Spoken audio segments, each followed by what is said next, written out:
Околу 10 часот и 40 минути денеска во непосредна близина на државниот Тетовски универзитет се случила сообраќајна несреќа во која учествувале товарно возило Рено Канго со тетовски регистарски таблици управувано од 22 годишникот Тетово и моторцикл Хонда со бугарски таблици управуван од 18 годишник исто така од Тетово. Моторциклистот е пренесен во Тетовската клиничка болница каде му се констатирани тешки телесни повреди и ќе биде задржан на понатамошно лекување. Извршен е увид, а првично причина за несреќата е недавање првенство од товарното возило, додека вкупната материјална штета се проценува на околу 30.000 денари.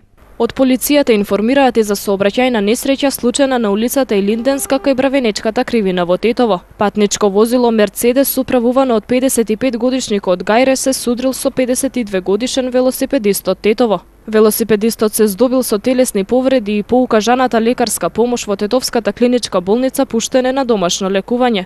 Првично причина е непочитување на светлосните знаци на крстосницата од страна на велосипедистот.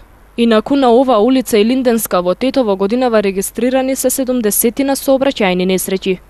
Во товарно возило Фиат запрено на булеварот Браќа Ѓиновски во Гостивар пронајдени се метар кубен огревно дрво. 48 годишниот возач од Долна Бањица за нив не поседувал никакви документи. Возилото и дрвата се предадени на шумската полиција, а возачот ќе се соочи со соодветен поднесок.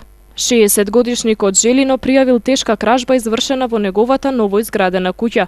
Непознати сторители одзеле повеќе апарати за домаќинство, пошто незабележани заминале. Вкупната материјална штета според сопственикот се проценува на околу 60.000 денари. Извршени увити се превземаат мерки за пронаоѓање на сторителите.